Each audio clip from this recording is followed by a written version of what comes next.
Welcome back, everybody. Mortgage rates tumbled to a record low. Freddie Mac reporting the 15-year fixed rate is now just 2.56%. That's incredible. So in today's Take Charge Consumer Protection segment, I wanted to tell you how you can benefit from these amazing rates. You may think you can't afford to switch to a 15-year. Maybe you can, if you're planning on refinancing. Joining me now, Kendra Todd, real estate expert, CEO of the Kendra Todd Group. Kendra, welcome back. Thanks, Jamie. You know what I try to do in these segments? I try to help people save money, and mortgages can be a little intimidating for folks. I want them to understand the right questions to ask. First of all, what do you think about these rates? Have we ever seen them before? Now, this is a new all-time low for the 15-year mortgage. And, you know, the viewers might be thinking, what's so new and noteworthy about a 15-year mortgage? It's been around forever. Well, here's what's exciting. Right now, you have nearly a 1 percentage point rate spread between a 15 and a 30-year fixed.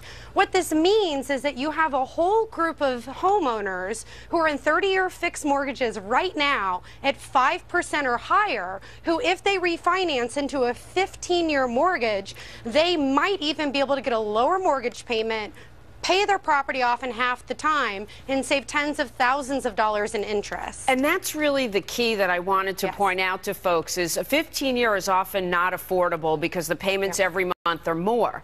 But if you think about it over time, the extra 15 years of interest can have you not paying any principal off for the first 10 years.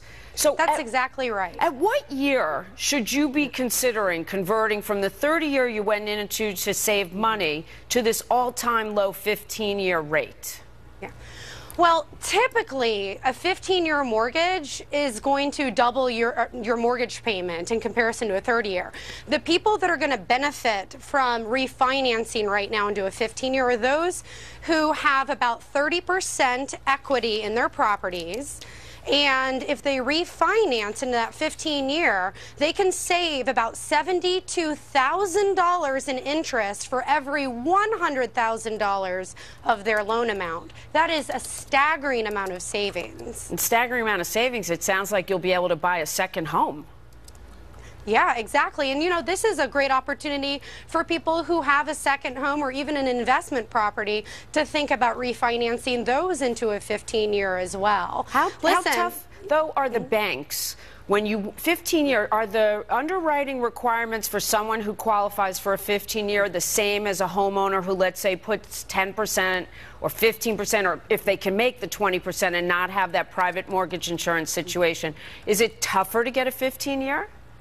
It's not tougher to get a 15-year mortgage. You do have to have cash in the bank, though, because you're going to be dealing with lower loan-to-value ratios, which means you have to put more money down. So you just have to have that on your side. However, I don't want people who are watching the show right now and cannot get into a 15-year mortgage to feel discouraged. There is a trick. There is a way that you can actually reduce the term of a 30-year mortgage. And it's through something called a biweekly payment. And it's very simple, folks. All you have to do is pay one additional mortgage payment per year, and you can actually pay off a 30-year loan in 22 to 24 years. That's true. You know what? The banks hate you right now because you just took money out of their pocket. But that is an age-old trick. You make that one extra payment a year, and you cut the term of your loan down. This is great. And don't forget, folks, you don't have to refinance the entire balance of your mortgage. Maybe you could split it up and refinance a portion. Kendra, this is great. You definitely help folks. Thank you for being part of my Take Charge Consumer Protection segment. Eric? Jamie, good information. We all can benefit. Thanks, Eric. Well, coming up, we'll have